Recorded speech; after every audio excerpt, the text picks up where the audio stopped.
Binabati ko kayo mga kapatid ng isang mapagpalang umaga sa mga taga-Paisawan, Bagac, Bataan, sa Malabon at Bagong Baryo. Gayon din sa mga lingguhang manonood sa ating YouTube channel. No?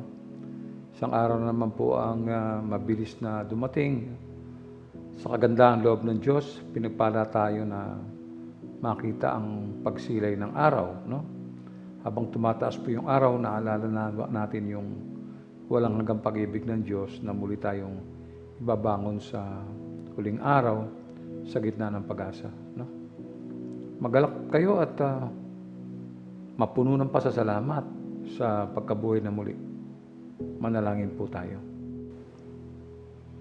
Ama namin, lumikha ng lahat ng bagay, ang tunay na liwanag at karunungan. Salamat sa iyong pagkakatawag sa amin sa pananampalataya, sa pagtatanim mo ng iyong salita sa aming puso at sa kapatawaran ng aming mga kasalanan. Salamat sa pagbibigay mo sa akin ng kakayanang magturo ng iyong salita at pagbabahagi ng mabuting balita sa mga tao.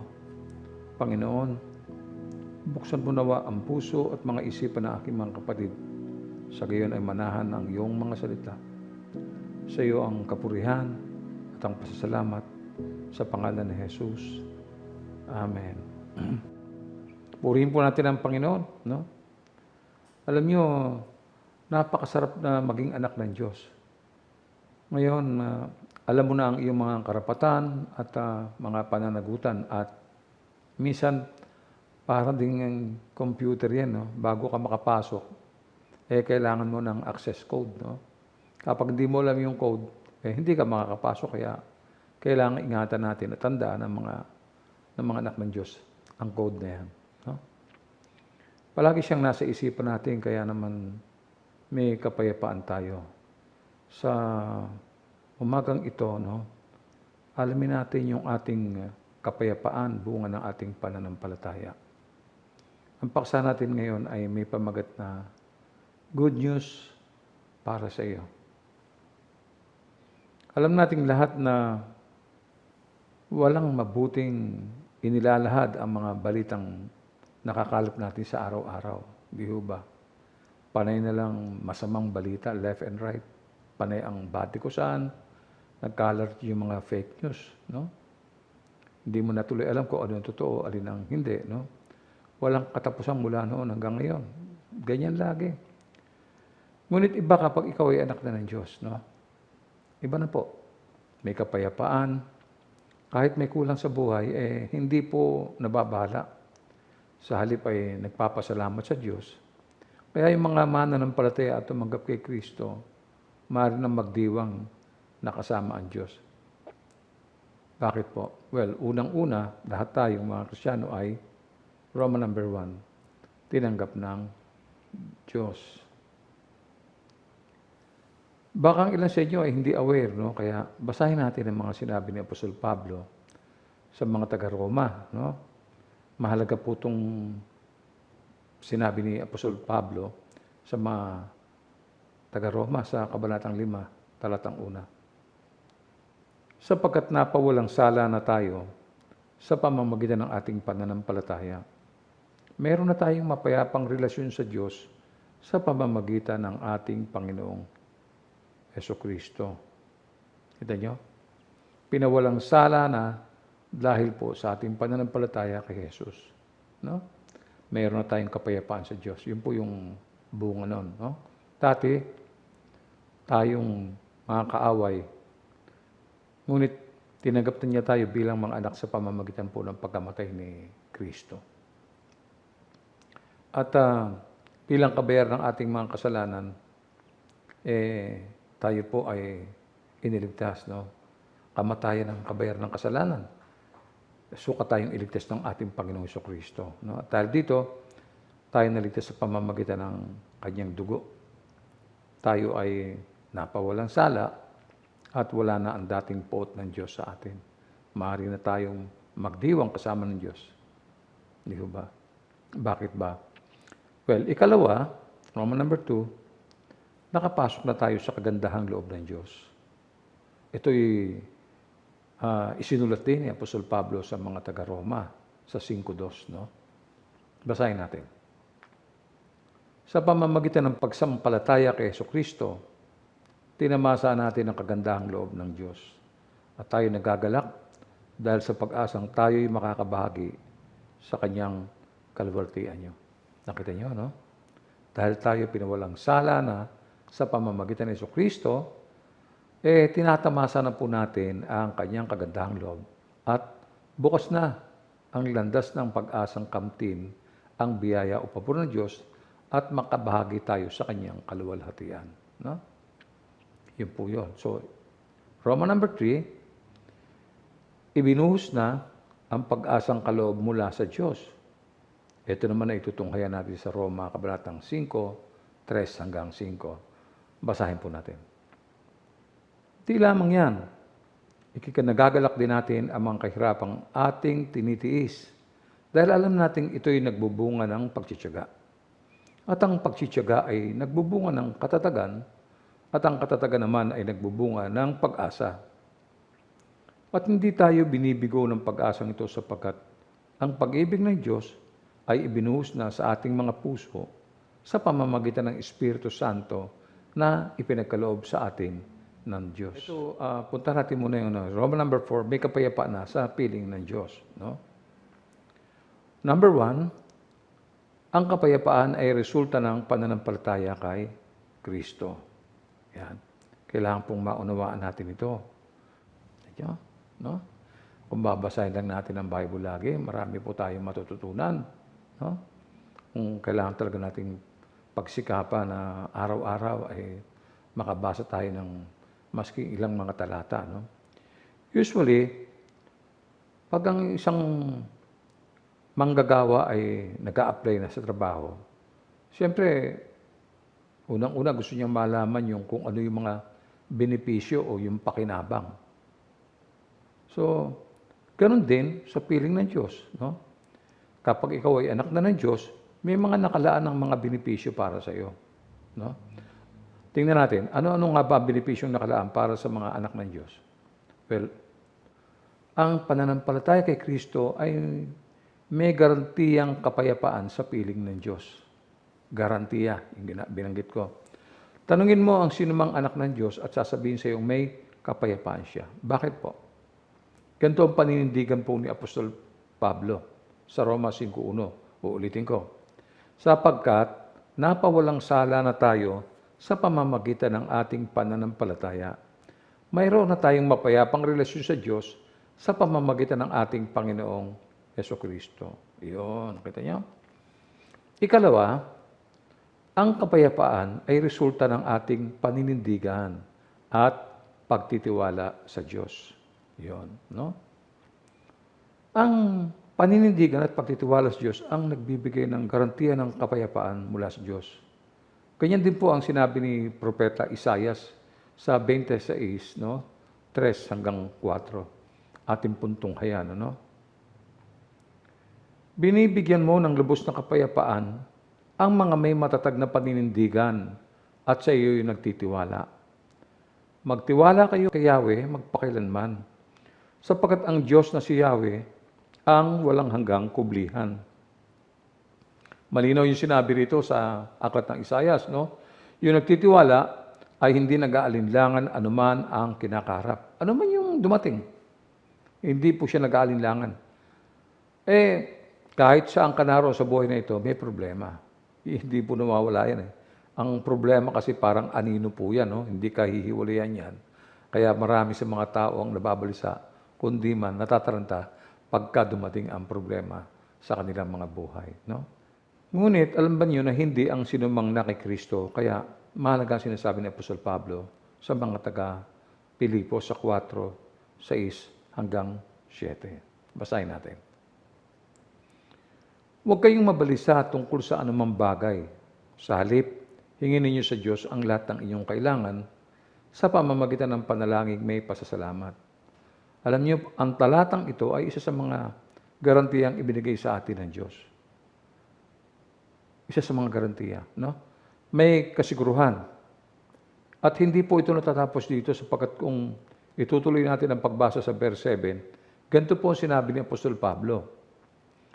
At ang kapayapaan ng Diyos na hindi kayang maunawaan ng tao, ang siyang mag-iingat sa inyong puso at pag-iisip dahil sa inyong pakikipag-isa kay Kristo Jesus. Ayun po. No? Kita nyo? Yung pakikipag-isa kay Kristo Jesus. Itong, alam nyo, itong areang ito, kailangan maintindihan ng Christian. No? Yung pakikipag-isa ng puso sa ating Panginoon. No? Dahil nga dyan ay mahalaga yung dumadating na benepisyo, yung pong kapayapaan na hindi natin kayang maunawaan. Yun ang sinasabi ni Apostol Pablo rito. No? Ikatlo, ang kapayapaan ay resulta ng katapatan ng Diyos. Resulta ng katapatan ng Diyos. No? Ayon po sa awit 119, sa talatang 65, basahin po natin, no? Tinupad mo, O Yahweh, ang pangakong binitiwan, kay buti ng ginawa mo sa lingkod mong minamahal. Kasi ang Diyos, pagka nangako, talagang tinutupad niya. Hindi naman siya nagpapalampas, no? Kapag pinangako niya yan, yung pangakong binitiwan ng Diyos, alam mo, tinutupad niya yan. Kaya wala tayong aalalahanin kung tayo po ay tunay na anak ng Diyos, wala tayong dapat na intindihin tungkol dyan. No, ha? Tingnan natin yung Roman number 5, no? Kasama natin ang presensya ng Diyos. No? Basahin po natin yung Roma chapter 5, verse 2 muli, para ito'y lalong maglinaw sa atin. Sa pamamagitan ng pagsampalataya kay Jesucristo, tinamasa natin ang kagandahang loob ng Diyos. At tayo'y nagagalak dahil sa pag-asang tayo'y makakabahagi sa Kanyang kaluwalhatian. Tingnan nyo, tinatamasa natin ang kagandahang loob ng Diyos. Simula pa ng umpisa po yan. No? Ang Diyos ay talagang ibinibigay niya yan sa Kanyang mga anak. No? Yung mga anak na nananatili, mga anak na masunurin, no? Mga anak na tumutupad sa kanilang mga ipinangako. No? Kaya ang Diyos naman tumutupad din sa kanyang mga binitiwang pangako. So, tingnan natin. No? Kasama natin ang presensya ng Diyos sa number 1, sa ating pagtitiyaga. Sabi po sa Romans chapter 5, verse 3-5, hindi lamang yan. Ikinagagalak din natin ang mga kahirapang ating tinitiis. Dahil alam natin ito'y nagbubunga ng pagtitiyaga. Sa verse 4, sabi niya, at ang pagtitiyaga ay nagbubunga ng katatagan, at ang katatagan naman ay nagbubunga ng pag-asa. At hindi tayo binibigo ng pag-asang ito, sapagkat ang pag-ibig ng Diyos ay ibinuhos sa ating mga puso sa pamamagitan ng Espiritu Santo na ipinagkaloob sa atin ng Diyos. Kita nyo na, no? Yung pagka ikaw may pagtsatsaga ka, magkakaroon ng katatagan. Tapos yun namang katatagan ay nagbubunga ng pag-asa. Saan po? Sa mga ipinangako ng Diyos. Yun ang pag-asa natin Nakita nyo? Simula nung tayo tumanggap sa ating Panginoon Jesucristo, kinilala natin siya bilang Panginoon tagapagligtas, alam nyo, sumilay yung pag-asa sa atin, at ang pag-asa niyan, hindi tayo binibigo. Yan yung sinasabi ng talata. Hindi tayo mabibigo. Dahil yung pag-ibig ng Diyos ay ibinuhos na sa ating mga puso nga Diba? Sa pamamagitan po ng Espiritu Santo na ipinagkaloob naman sa atin ng Diyos. No? Mapalad po yung mga anak ng Diyos, baka akala nyo. Parang kanina nga binabanggit ko yung mga naghaharap ng trabaho, di ba? Inaalam na ko ano ba mga benefits dito. Minsan tinatanong yung kapwa nila manggagawa, Brad, ano ba mga benefits niyo rito? Sinasabi, bago sila mag-apply pag sinabi nung kausap na, wala ritong benepisyo, Brad. Maghanap pa na sa iba. Noon tayo tanggapin ng Diyos, noon tayo tawagin at piliin ng Diyos, alam niyo, hindi natin alam yung mga benefits No? Unti-unti lang natin natutuklasan ito habang tayo ay nag-aaral, Kaya mahalaga rin yung mga pag-aaral sa church, no? Kasi nung tanggapin mo si Kristo, yun lang naman ang simula pa lang eh. Pero hindi ka naman hihinturo, kailangan magpatuloy ka sa pag-aaral, no? Para sa maunawaan mo yung mga bagay na inihahanda ng Diyos para sa iyo. Yung mga benefits, no? Tuloy natin, no?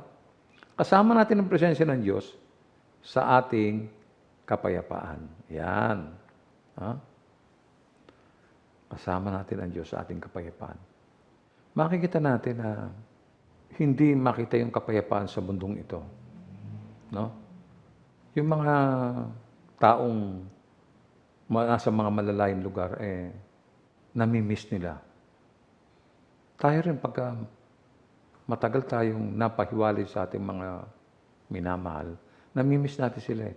Sa maraming pagkakataon, hindi natatapos yung problema. Lalo na kung may mga namatayan ka, no?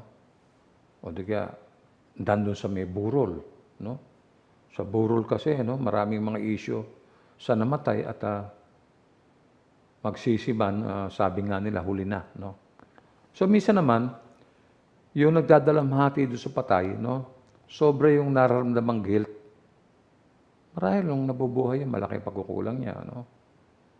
Samot-sari yung mga dumaring na guilt dahil sa kanyang mga mare, doon sa mga nasabi niyang laban doon sa namatay. Napagwikaan niya ng mabibigat na salita bago namatay o kaya nang mamatay, sobra-sobra yung guilt niya, no? Kumisa naman, naroon pa rin yung galit sa panahon ng burol dahil naman sa kasalanan na gawa nung namatay, no? May sama pa na wala akong katapusan yan eh, alam niyo?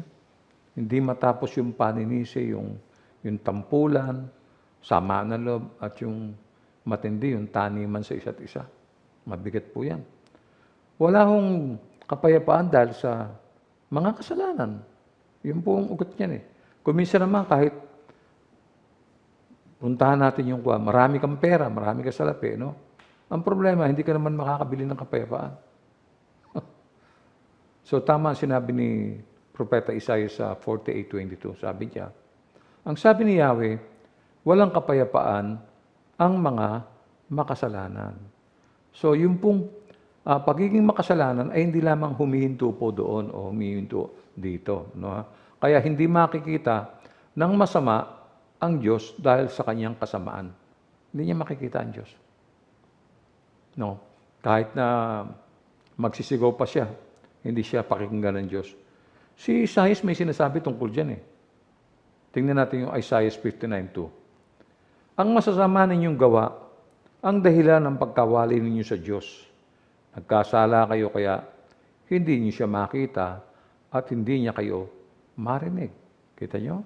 Hindi niyo siya makita at hindi niyo siya marinig. Ito talaga ang kahihinatnan ng masama. Wala hong takas yan eh. Yan ang kahihinatnan. Pati yung mga pagmamagaling nila ay marumi sa harapan ng Diyos. Kaya kawawa po yung masama eh, pagdating ng oras. Kawawa sila. Kasi hindi sila nakinig. Maraming panahon nang nangungusap ang Diyos sa kanila. Hindi sila nakikinig. So talagang kawawa sila pagdating ng oras, no? Tunghayan natin yung sinabi ni Isaiah sa 64:6. Lahat tayo naging marumi sa harapan ng Diyos. Ang mabubuting gawa natin, maruruming basahan ang katulad. Nalanta na tayong lahat gaya ng mga dahon. Tinatangay tayo ng malakas na hangin ng ating kasamaan. Bakit niyo? Kaya walang pwedeng maglinis-linisan eh. Sasabihin mo, ikaw malinis ka, sila marumi. Hindi po, wala. Lahat po tayo galing dyan. Talagang, yung iba namumuhay pa. No? Talagang tama rin yung sinabi ni Apostol Pablo na talagang walang mabuti. Nasusulat po yun sa Roma 3:10. Tingnan natin. Ayon sa nasusulat, walang matuwid. Wala kahit isa.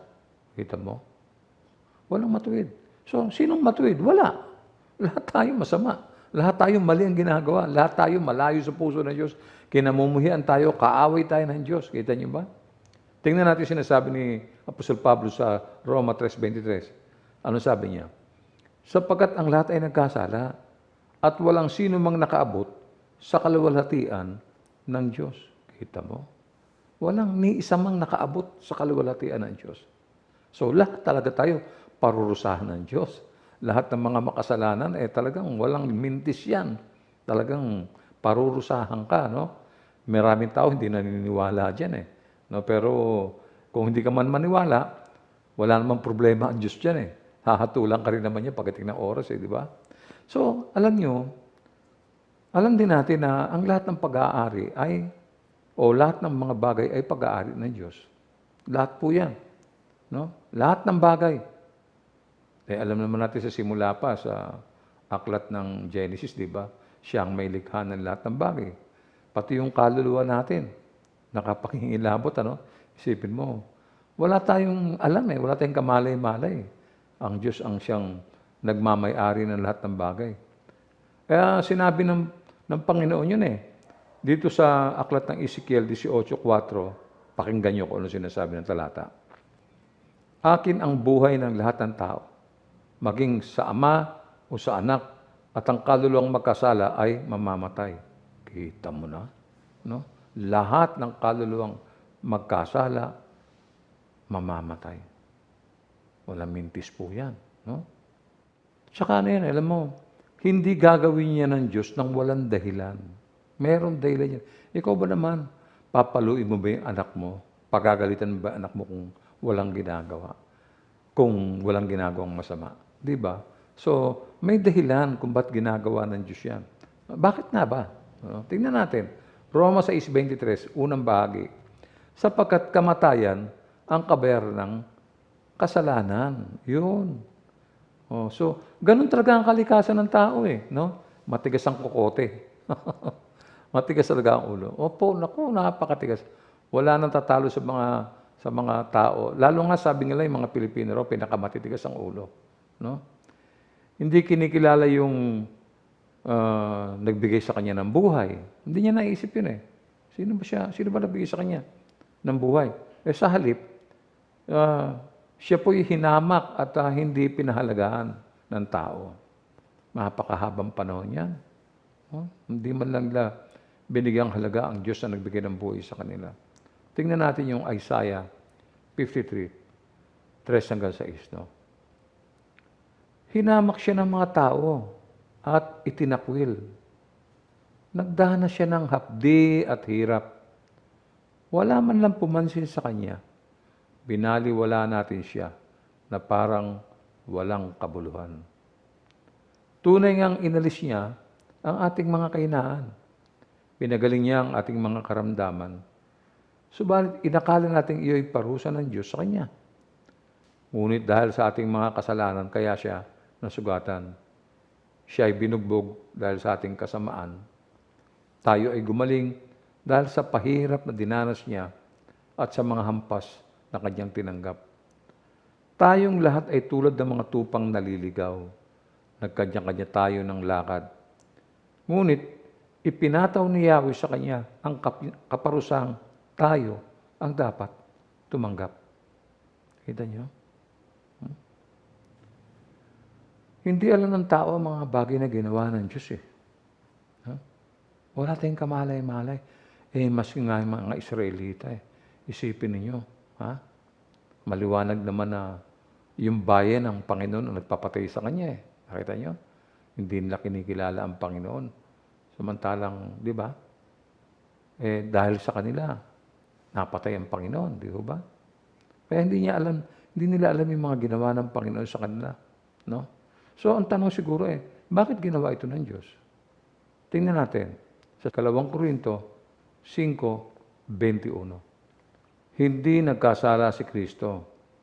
Ngunit dahil sa atin, siya itinuring na makasalanan upang sa pamamagitan niya ay maging matuwid tayo sa harap ng Diyos. Bakit nga? Bakit nangyari ito? Basahin natin yung 1 Korinto 15:3-4. Sapagkat ibinigay ko sa inyo itong pinakamahalagang katuruan na tinanggap ko rin. Si Kristo'y namatay dahil sa ating mga kasalanan bilang katuparan sa sinasabi ng kasulatan. Inilibing siya at muling nabuhay sa ikatlong araw. Ayon din sa kasulatan. Bakit nga ginawa ito ng Diyos? No? Ba't ginawa ito? Sundan natin yung Hebreo 10:14. Sa makatwid, sa pamamagitan lamang ng isang paghahandog, ay kanyang ginawang ganap magpakailanman ang mga pinaging banal ng Diyos. So, pinaging banal niya, pinaging banal sila ng Diyos, no? Ano ang naging resulta nito? Ang resulta ay may kapayapaan ka na sa piling ng Diyos. No? Malinaw. Ulitin ko yung Roma 5:1. Sapagkat napawalang sala na tayo sa pamamagitan ng ating pananampalataya. Meron na tayong mapayapang relasyon sa Diyos sa pamamagitan ng ating Panginoong Hesukristo. Yun po yun. No? So, nakita natin, no? Bakit ka humaharap dito tuwing linggo? Bakit nakatingin ba tayo nanonood? Bakit? Kasi, meron ka ng kapayapaan eh. Yung ibang tao, wala silang panahon dito eh. Linggo, araw ng linggo, naghahanap po sila eh. Dumidiskarte. Linggo. Di ba? Samantalang ang araw ng linggo, dapat eh. Di ba? Araw ng pamamahinga po yan eh. No? So, nandito ka upang makinig ng aral niya. Ng aral ng Panginoon. Narito ka para pasalamatan siya at sambahin at purihin sa kanyang mga gawa. Yun ang dahilan kung bakit ka nandito. Bakit ka humaharap sa telebisyon, kung bakit ka humaharap sa iyong iPad o sa iyong cellphone. No? Kasi meron ka ng kapayapaan eh. Di ba? Pagising mo sa umaga, linggo ngayon, nakahanda ka na. Di ba? Alam mo na may gawain. May pakikinig sa salita. So, di ba? Paano yung mga nagawa mong kasalanan noon na laban sa mga batas niya o kautusan niya? Basahin natin ang sinabi ni Pablo sa mga taga-Kolosas. Kasi mahalaga po ito, no? Di ba nagkasala ka? Paano na yung mga kasalanan na ginawa mo na yun? Ano na mangyayari doon? So, tingnan natin. Sa 2, mula 13 hanggang 14, aklat ng Kolosas. Tunghayan po natin. No? Kayong dating patay dahil sa kasalanan, kayong mga hintil na hindi nasasakop ng kautusan, ay binuhay ng Diyos na kasama ni Kristo.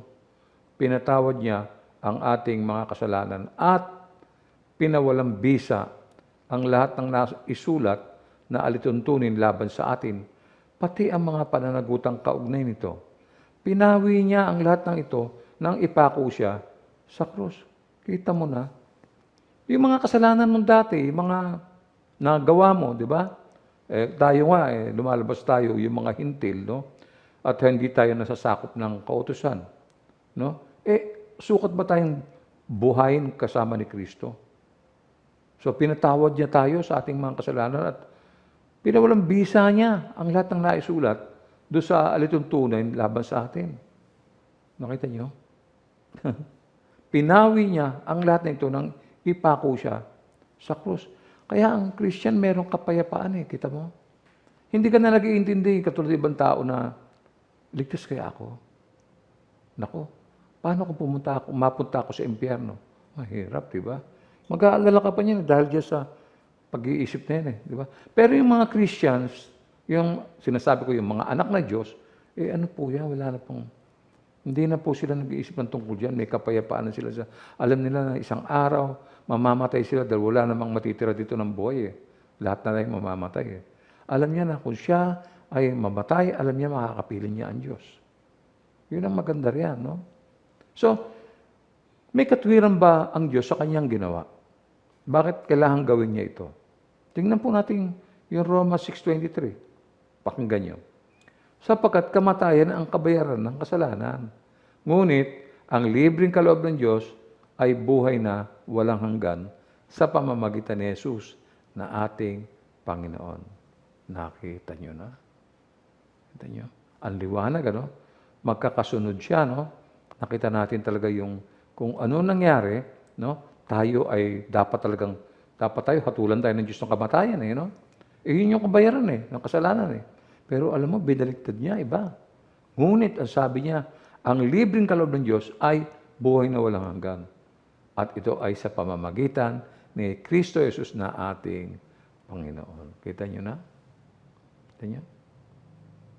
Yung mga naligtas, alam nyo, kasama nila ang presensya ng Diyos. Lahat ng mga naligtas, yung mga anak ng Diyos, kasama nila ang presensya ng Diyos. Dumarating ito sa sino mang nagtitiwala kay Jesucristo. No? So, sino ang may nais ng kapayapaan? Diba? Available ngayon yung kapayapaan na yan. Ang kapayapaan mula sa Diyos ay masusumpungan lamang ng mga taong nakipagkasundo na sa Diyos. Sila yon, sila yung may kapayapaan. Kasi dati ka makasalanan eh. So, anong ginawa mo? Nalaman mo, nabasa mo, na ikaw pala yung makasalanan. So, anong ginawa mo? Knowing that you are a sinner, ang ginawa mo, nagsisi ka. Matapos pagsisihan yung kasalanan, tinanggap mo si Kristo bilang Panginoon, tagapagligtas. Yun po yun. Kaya, nakipagkasundo ang Diyos sa tao. Gusto nyo pa ng bonus? May bonus pa. Narito ang ilang mga talata na nangangako ng kapayapaan mula sa Diyos. Tingnan natin. Kasama rito ang Juan 14:27. Pakinggan nyo. Kapayapaan ang iniiwan ko sa inyo. Ang aking kapayapaan ang ibinibigay ko sa inyo. Hindi ito katulad ng kapayapaang ibinibigay ng mundo. Huwag na kayong mabalisa. Huwag na kayong matakot. Kita mo. Bakit kami kapayapaan? Knowing na hindi ka mapapahamak. Di ba? Kaya tayo payapa sa buhay natin yung alam natin na wala tayong inaalala. Kaya kami kapayapaan eh. Yun po yun. No? At yung kapayapaang ibinigay sa atin, hindi katulad yan ng kapayapaang ibinigay o ibinibigay ng mundo o ng sanlibutan. Ibang-iba. Kaya ang mga anak ng Diyos ay hindi nababalisa at di natatakot knowing kung ano mangyayari sa kanila o sila ay wala na sa mundong ito. So, ano pa ang nais nating kasiguruhan? Parang, ano pa mga benefits? Parang gano'n. No, ha? Ilan lamang ito sa mga benepisyo. Pero meron pa. Tingnan natin sa Isaiah 26, sa 3 hanggang 4. Binigyan mo ng lubos na kapayapaan ang mga may matatag na paninindigan at sa iyo'y nagtitiwala. Yan. Take note ha. Kailangan matatag ang paninindigan at nagtitiwala. Pagka binabasa ko, basahin nyo rin at unawain nyo mabuti. Lahat ito mga talatang ito ay bigay ng Diyos sa atin. Ito yung mga benepisyo na dapat nating maintindihan. Nakita nyo? Anong pa ang sabi sa verse 4? Magtiwala kayo kay Yahweh, magpakailanman. Sapagkat ang Diyos na si Yahweh, ang walang hanggang kublihan. Siya yung nagbibigay ng protection sa atin. Sa mga panahong, alam nyo na, maligalig, magulo, alam mo, meron kang kublihan. At ang kublihan yan ay ang ating Panginoon. Meron pa po. Marami itong mga bonus na to. No? Sa Filipos 4, 6 hanggang 7. Samahan niyo ako sa pagbasa. Huwag kayong mabalisa tungkol sa anumang bagay. Sa halip, hingin ninyo sa Diyos ang lahat ng inyong kailangan sa pamamagitan ng panalangin may pasasalamat.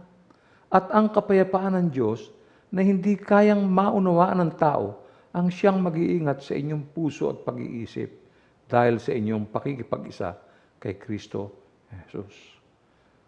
Nakita niyo? Ang susi ay yung pakikipag-isa kay Kristo. Nakita niyo? Napakadaling intindihin naman eh. Napakadaling intindihin.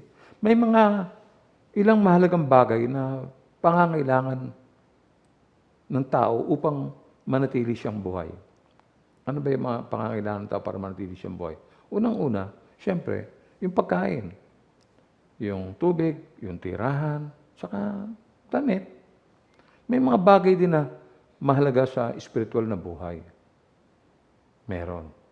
Ang ating teksto ay nagbibigay ng mahalagang bagay tungkol sa buhay. Well, tingnan natin. Balikan natin. Ano yung pinag-aralan natin kanina? Balikan natin. Roman number 1, tinanggap na tayo ng Diyos. Tapos na po yun, yung panahon na yun. Tinanggap na tayo ng Diyos. Pinawalan sala na tayo. Ikalawa, nakapasok na tayo sa kagandahang loob ng Diyos. Yung mga binasa kong teksto kanina, yun ang nagpapatunay. Ikatlo, ibinuhos na ang pag-asang kaloob mula sa Diyos. Kaya nga may mga benefits ka eh. Kaya nga ngayon nakita mo, hindi ka na nag-aalala, meron ka ng kapayapaan. Ikaapat, may kapayapaan na sa piling ng Diyos kasi hindi ka na nag-iisa.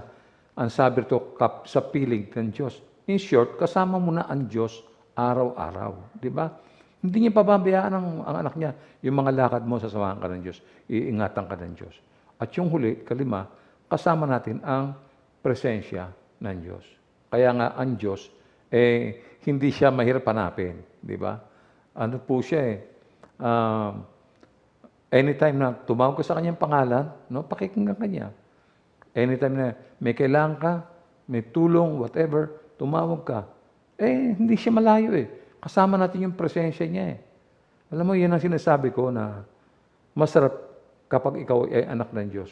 At alam ba nyo, lahat itong mga benefits na to, nanggaling ito at nagmula ito kay Jesus. Sa Kanya nagmula yan.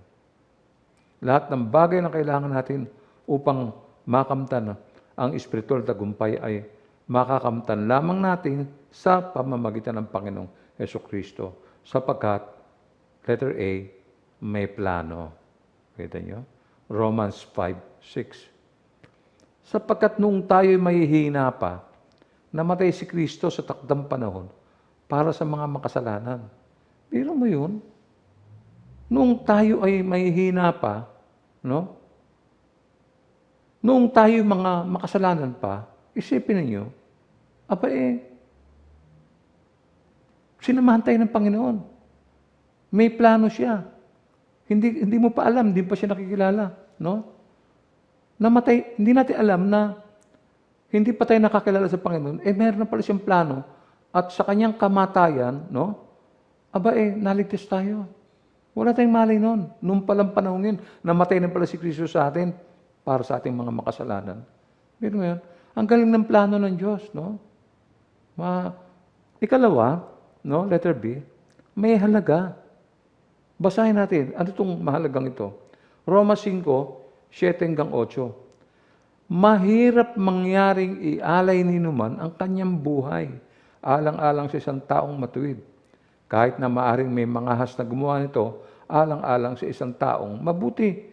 Ngunit, ipinadama ng Diyos ang kanyang pag-ibig sa atin nang namatay si Kristo para sa atin noong tayo'y makasalanan pa. Yun ang sinasabi ko Binigyan tayo ng kahalagahan ng Diyos na tayo ay, dahil sa kanyang pag-ibig, pinadama niya ang pag-ibig na sa atin noong namatay si Kristo para po sa atin mga makasalanan. Noong tayo makasalanan pa, before makasalanan tayo. Ito ipinadama ng Diyos ang kanyang pag-ibig sa atin nang mamatay si Kristo para sa atin noong tayo'y makasalanan pa. Ibig sabihin, hindi tayo matuwid. Hindi tayo mabuting tao. So, hindi tayo naligtas dahil sa mabuti tayong tao.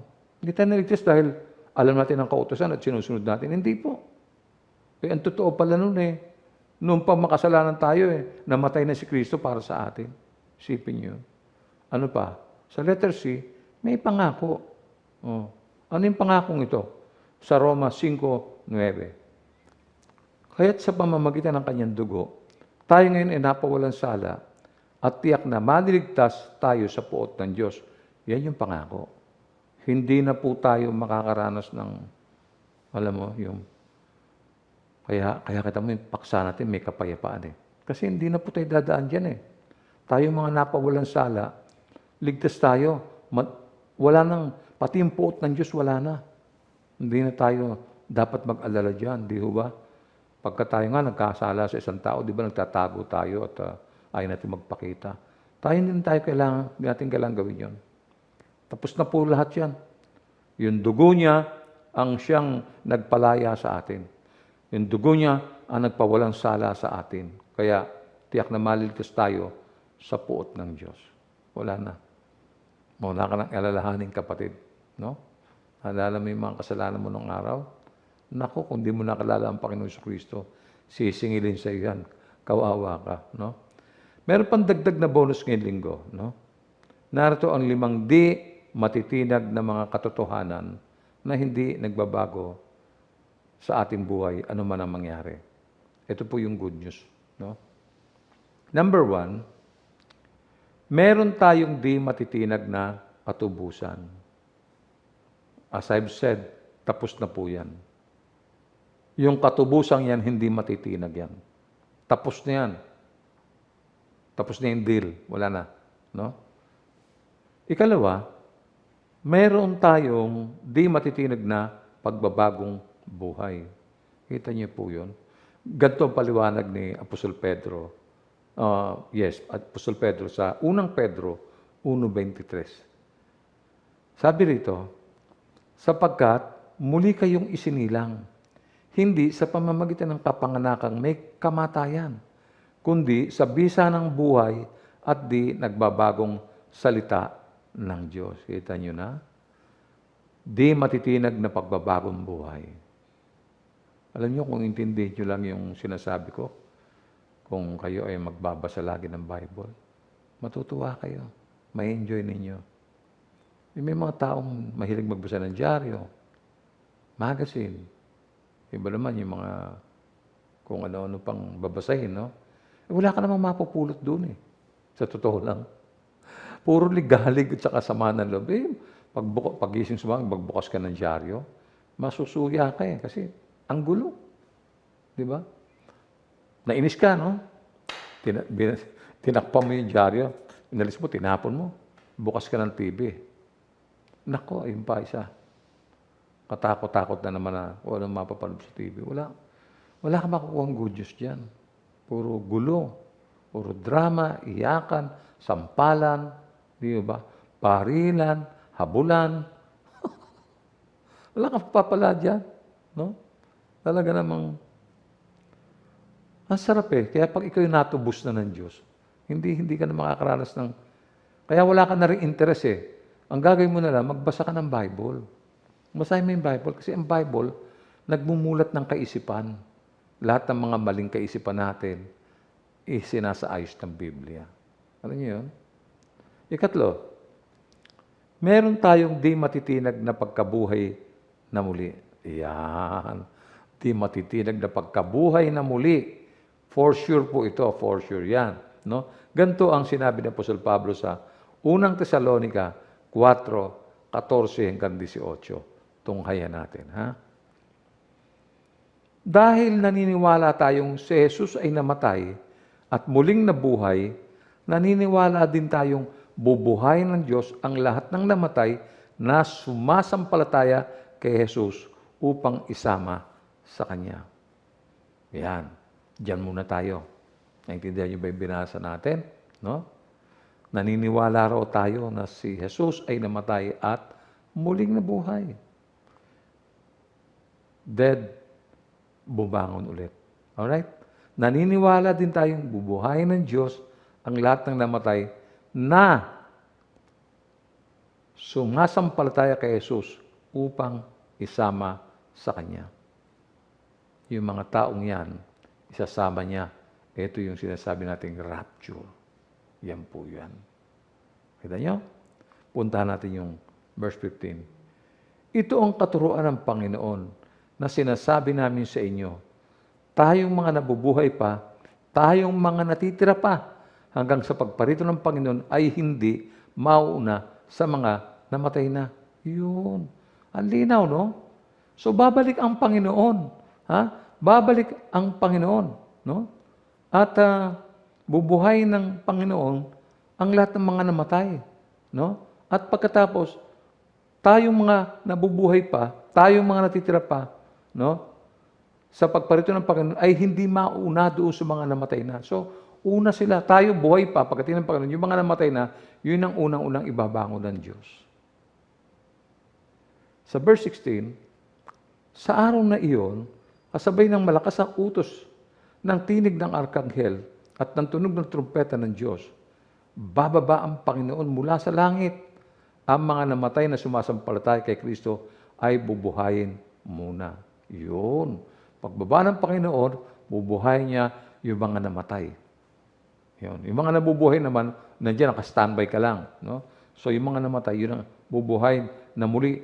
Tapos sa verse 17, pagkatapos, tayo namang mga buhay pa at natitira ay titipunin sa alapaap kasama ng mga binuhay upang salubungin ang Panginoon sa impapawid, sa gayod, makakapiling natin siya magpakailanman. Wow! Anong masasabi mo rito? Naintindihan mo ba yung binasa ko? Gusto mo ulitin ko? Ulitin natin. Pagkatapos, tayo namang mga buhay pa at natitira ay titipunin sa alapaap kasama ng mga binuhay upang salubungin ang Panginoon sa impapawid. Sa gayon ay makakapiling natin siya magpakailanman. Ito ang good news. Kita nyo? So, hindi tayo tatambay sa mundong ito, yung mga lahat ng anak ng Diyos, lahat ng mga sumampalataya sa Panginoon. Naku mga kapatid, mahirap maiwan dito. Maniwala kayo. Nabasa ko na yung tungkol sa mga maiiwan kung ano mangyayari. Nako. Mahirap maiwan. Ewan ko sa'yo. Yun, kita nyo? Yung mga nabubuhay pa, titipunin ng Panginoon. Wow. Ha? Saan titipunin? Sa alapaap ang binanggit. Alapaap. Kasama ang mga binuhay. Sama yung dating patay na binuhay niya. No? Para, anong gagawin? Para salubungin ang Panginoon sa himpapawid. Biro mo? Sa gayon, makakapiling natin siya magpakailanman. Good news or bad news? Kita mo yun? Grabe, sino ba mag-iisip na makakarating ka ng langit? Ikaw, di ba? O, isipin mo sa mo, ako, makakarating sa langit. Aba, ano sabi sa verse 18? Kaya nga, palakasin ninyo ang loob ng bawat isa sa pamamagitan ng mga aral na ito. Pagpalakasan kayo ng loob. Kung merong mga mahihina, alalayan natin. Yung mga kulang sa pananampalataya, pagtiyagaan natin. No? Yung mga hindi dumadalo, paalalahan natin. Anyayahan natin sila na pumunta sa church. Di ba? Yung mga tamad, pagsabihan.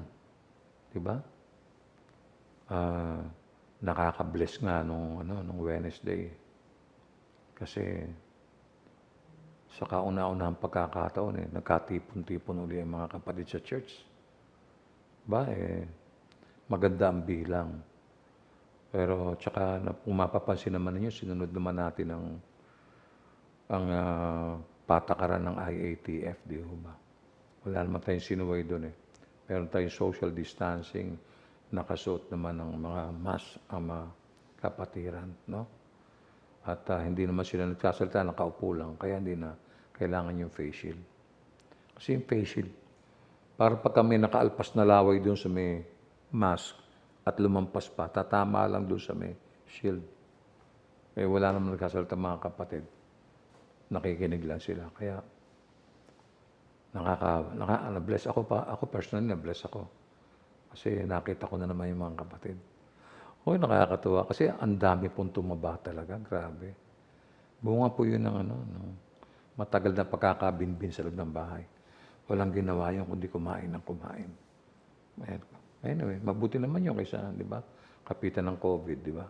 Puntahan natin yung ika-4.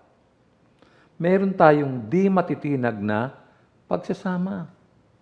Magkakapatid kasi. Paano magkakahiwalay yung mga yan? Narito naman ang pagpapalang hatid ng Diyos sa bawat isa sa atin. Ganito po yung pagtitiyak ni Apostol Pablo sa bawat umiibig sa Diyos. Basahin natin. Roma 8:35-39. Tingnan niyo po ito. Sino ang makapaghiwalay sa atin sa pag-ibig ni Kristo? Ang kaguluhan kaya? Ang kapigatian? Pag-uusig? Pagkagutom? Kahirapan? Panganib? O kamatayan? Ayon sa nasusulat, dahil po sa inyong buong araw kaming pinapatay, turing nila sa amin ay mga tupang pangkatay.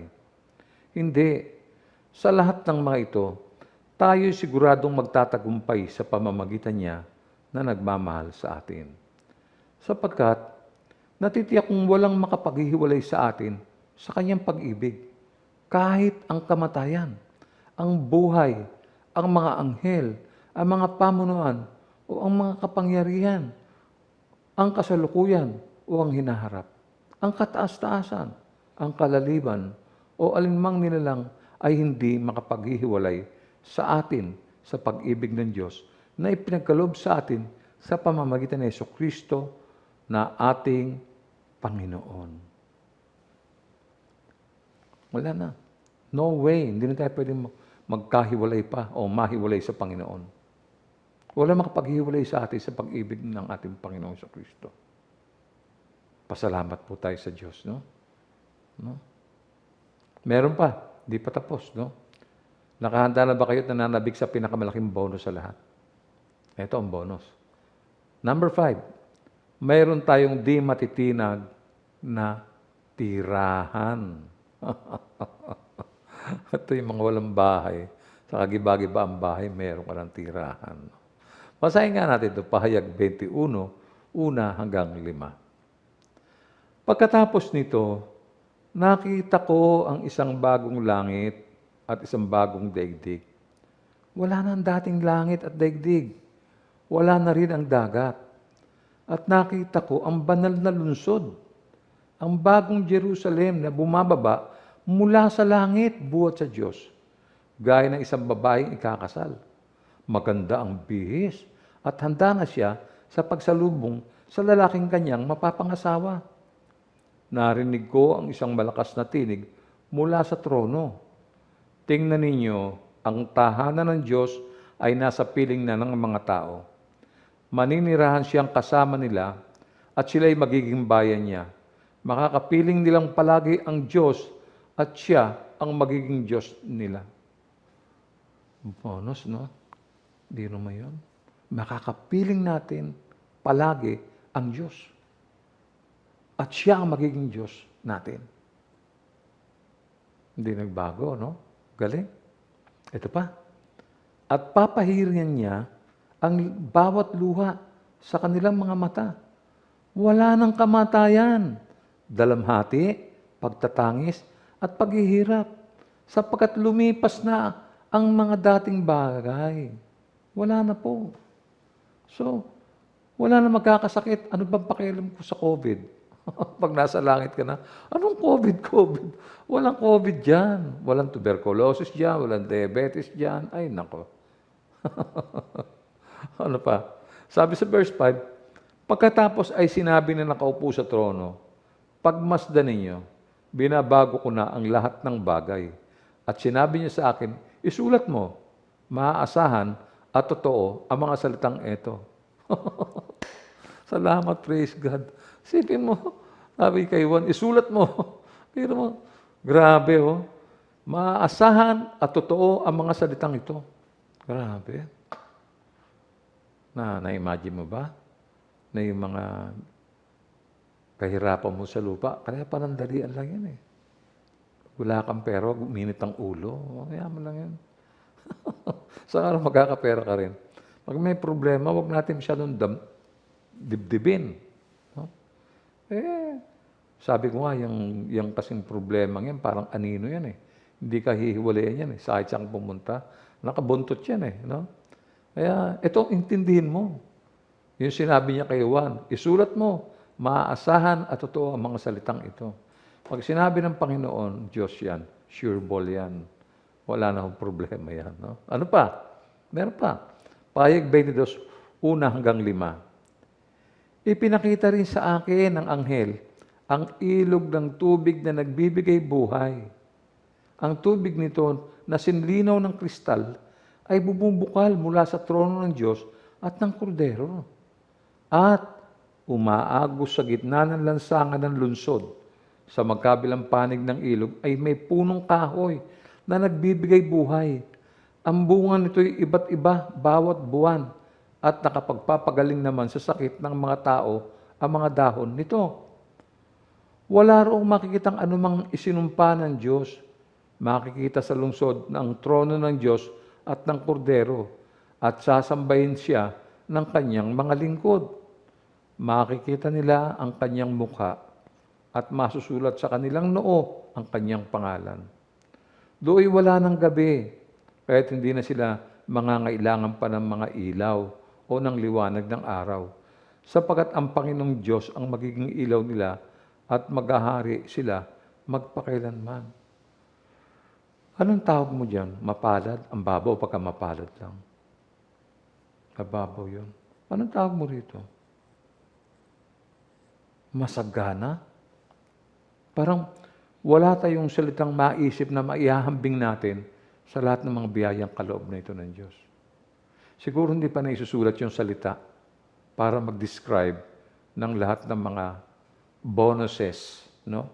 Mga privileges na ibibigay ng Diyos sa tao. Hindi naman, sino ba tayo para tayo pag-aksayan ng panahon ng Diyos? Naisip mo na ba yun? Sino ka ba? Di ba? Bakit kailangan mamatay si Jesus para sa iyo? Napakapalad ng mga kapatid na nakay Kristo. Ako yan ang lagi kong bukang bibig. Mapalad kayo. Kayong mga nakay Kristo. No?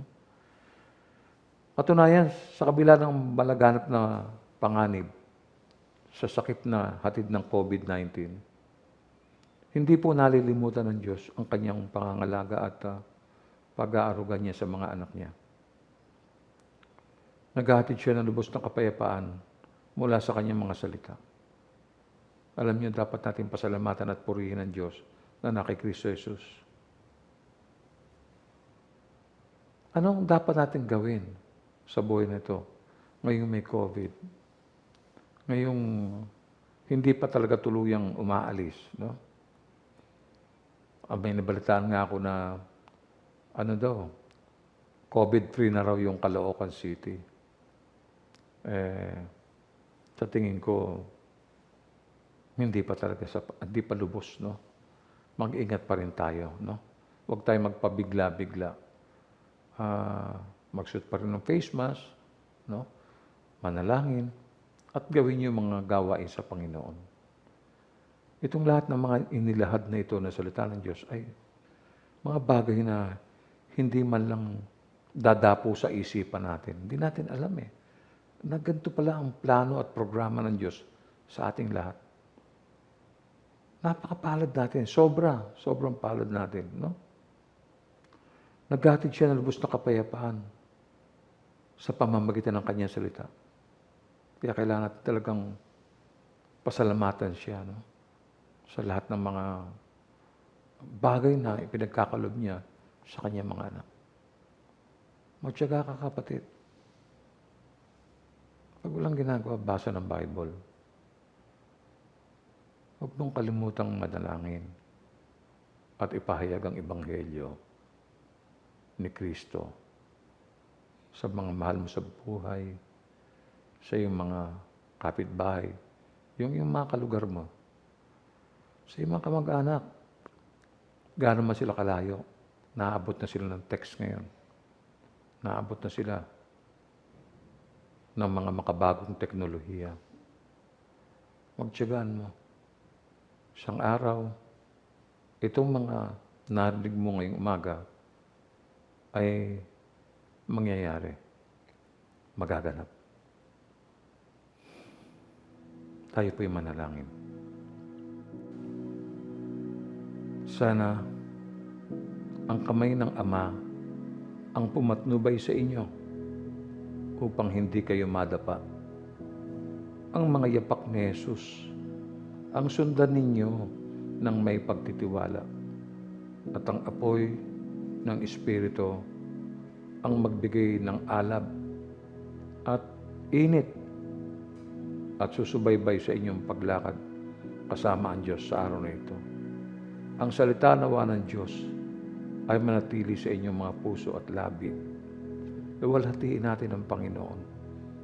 Siya lamang ang tanging Diyos na nagbibigay ng kaligtasan kaninuman. Ito ang aking panalangin sa pangalan ni Jesus. Ngayon naman itanggapin natin ang benedisyon. Ang biyaya ng ating Panginoong Kristo at ang pag-ibig ng Diyos at ang pakikiisa ng banal na Espiritu ay mapa sa ating lahat ngayon at magpakailanman. At ang lahat ay magsabi ng Amen. Purihin po natin ang Panginoon. Huwag niyong kalimutang magbatian sa bawat isa.